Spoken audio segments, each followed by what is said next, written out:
Pues ahí están, ya íbamos con Maxi Peláez hace unos minutos, nos daba cuenta de la muy jaloneada sesión en esta sede alterna en la Magdalena Mixhuca ante el bloqueo en San Lázaro. Siguen las protestas, por cierto, afuera de la Magdalena Mixhuca, de este deportivo, y adentro la mayoría parece estar alistando la aplanadora para sacar adelante esto. Esra Chabot, Esra, ¿cómo estás? ¿Qué tal? ¿Cómo estás? Buenas noches, muy buenas Manuel. noches, Arturo Pueblita. Arturo, ¿cómo Manuel, estás? muy buenas noches. Qué gusto, muy buenas noches, Ricardo. Rafael, Ricardo. ¿Cómo estás, Manuel? Muy buenas noches. Pues parece inevitable, ¿no? Va a salir, tienen los votos, aunque no sabemos bien a bien quiénes están allá adentro, quiénes se registraron, porque además fue un registro a mano, no hay tablero electrónico, pero va a salir esta reforma al Poder Judicial. ¿Cómo ves, Ricardo? Son como dos reflexiones. Una es, ¿va a salir? Sí, tienes razón.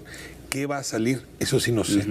Porque mientras más le echa un ojo uno a esa iniciativa, la verdad es que más dudas surgen. Es una iniciativa absolutamente incompleta. A ver, para decirlo muy rápido, normalmente estas iniciativas de reforma constitucional, pues ya más o menos intuye uno a partir de su lectura cómo viene la legislación secundaria. Y lo que ocurre con estas reformas es que todo está en esas letras pequeñas que ni siquiera han elaborado. Es que es muy evidente. Hicieron una reforma constitucional, como decía Olga Sánchez Cordero, le quisieron subir todo, hasta el promedio que deben tener los futuros jueces en su carrera, y sin embargo dejaron libres los temas principales que no han resuelto ni les importa resolver. Entonces, el nivel de incertidumbre al que están arrojando al país, a partir de lo que están haciendo ahí en el Salón de Armas de la Magdalena Mixhuca, es enorme. No solo es incertidumbre para las personas que trabajan en el Poder Judicial, es una incertidumbre completa para el país, que sí, en efecto, resulta muy preocupante. Comentabas un momento antes de arrancar, ya es que la verdad no sorprende que sea el Salón de Armas, ¿no? Es este lugar donde en 1968 se estrenó el juego de esgrima olímpico en México. Pues en esa no están, en una esgrima donde unos tienen espada y otros, francamente, pues prácticamente van desarmados, nada. Van desarmados. ¿Cómo lo ves, Arturo? Pues mira, yo creo que estamos frente a un tema absolutamente inédito. Yo creo que el tema de ver paros en el Poder Judicial, y ahora específicamente sumándose la Suprema Corte de Justicia de la Nación, el ver otra vez a los alumnos de la UNAM marchando en las calles, que no pasaba desde 1999, ver otra vez en las calles a estudiantes de la Universidad Iberoamericana, de la Escuela Libre de Derecho, que se vayan sumando también a las universidades privadas. Digo que es un tema completamente atípico, el hecho de estar viendo a los estudiantes que están tocando las puertas de los recintos legislativos, que llevan documentos que pretenden presentar y que se hayan topado con 48 horas de puertas cerradas, de una ausencia de diálogo. Pero estamos hablando de una descomposición y de una crisis constitucional que por lo menos yo creo que desde la decena trágica no se veía, que nos había llevado a la clausura de la Suprema Corte de Justicia de la Nación. Estamos viendo una situación que no es para nada halagadora, y del otro lado vemos también una gran cantidad de mentiras para justificar el tema de la corrupción, y que con esto se va a acabar. Si con la elección se eliminara la corrupción, pues nunca hubiéramos tenido presidentes municipales, gobernadores, diputados, senadores y presidentes de la República corruptos.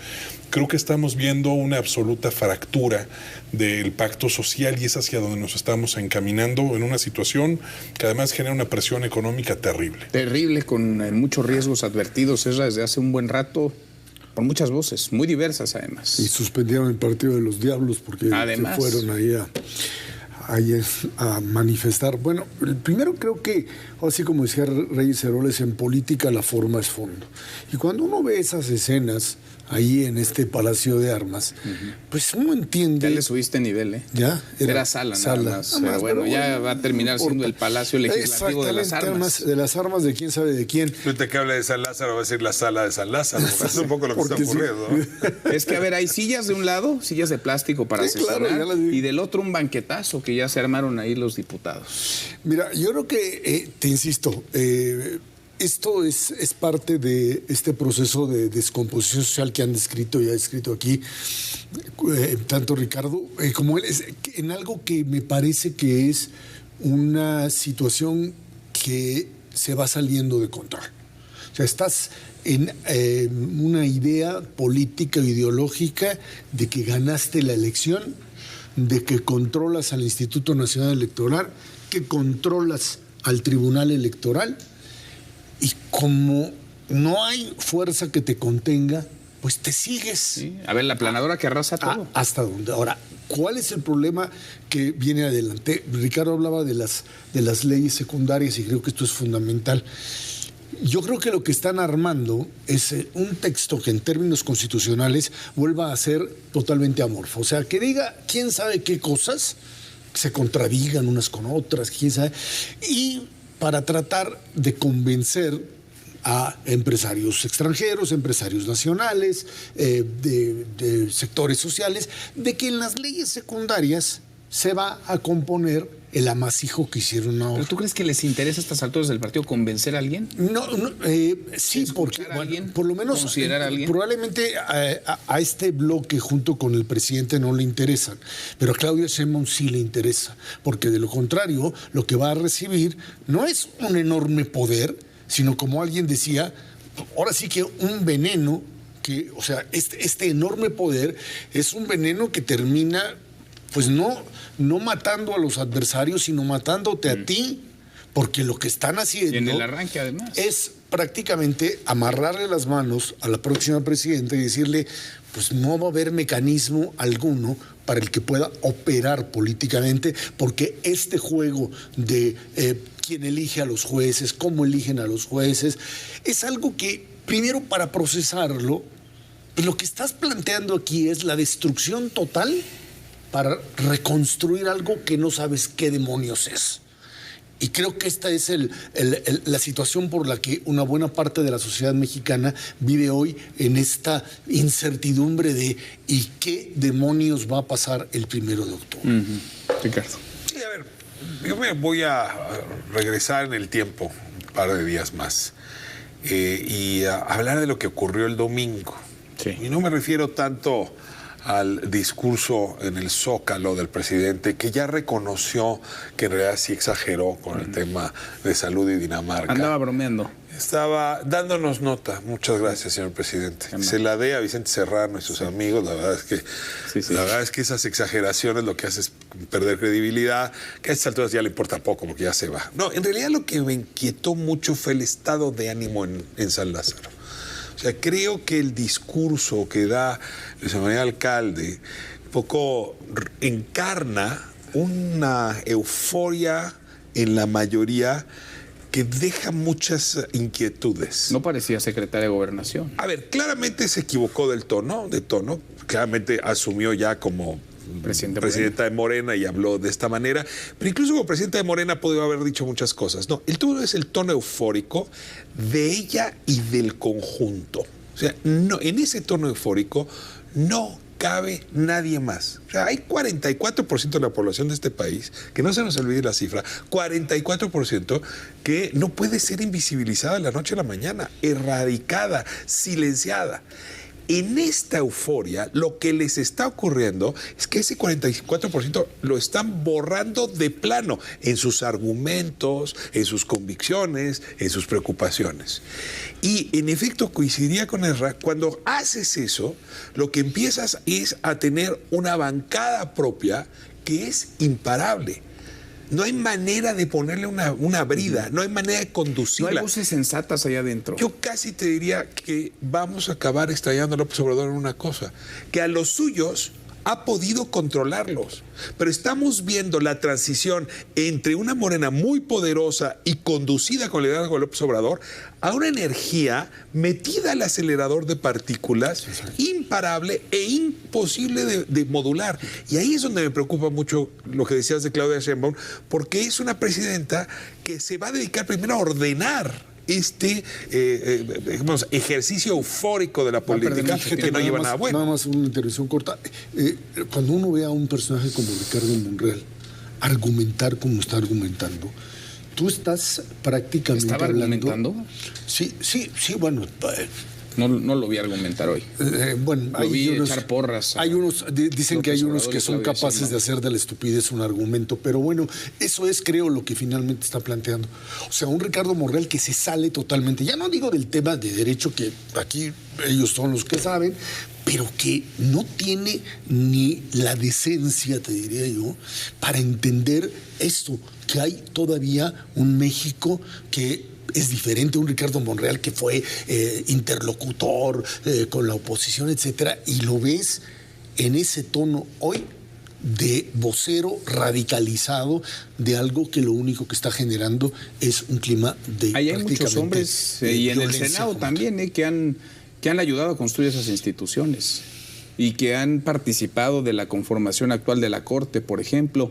Hay una voz sensata que hoy no estuvo y que planteaba, por ejemplo, algunas modificaciones al dictamen que se aprobó en comisiones, Olga Sánchez Cordero, que ojalá esté bien de salud, pero Olga Sánchez Cordero, que en este momento pues no puede participar o desea no participar. En fin, estamos pues ante una aplanadora que va derecho y va a arrasar con todo sin mayor contrapeso, sin obstáculos mayores. Pues yo creo que se están equivocando también en este tema de los procedimientos y de la forma.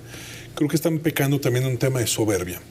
Que no se les olvide que hay dos resoluciones que ahorita, conforme al procedimiento, ya hay una tercera resolución de un juez, pero hay dos que ahorita imposibilitarían que se siga discutiendo válidamente la reforma. ¿Viola la legalidad lo que están haciendo los diputados? Viola la propia Constitución. ¿La está violando? Sí. ¿Por qué? O sea, es ilegal lo que va a pasar esta noche, la aprobación de la reforma.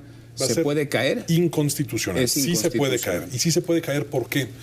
Porque si al grupo mayoritario en el Congreso de la Unión, si al presidente de la República no les gusta la existencia de esas suspensiones, tienen la posibilidad de promover quejas para que un órgano, un tribunal colegiado, integrado por 3 magistrados, resuelva si subsiste la medida o no. Si no lo hicieron así, si simplemente lo ignoran, han dejado fehacientemente constancia pública que recibieron las notificaciones y aún así continúan. Bueno, quieren investigar penalmente, juicio político y además... Pero todos esos son cuestiones adicionales.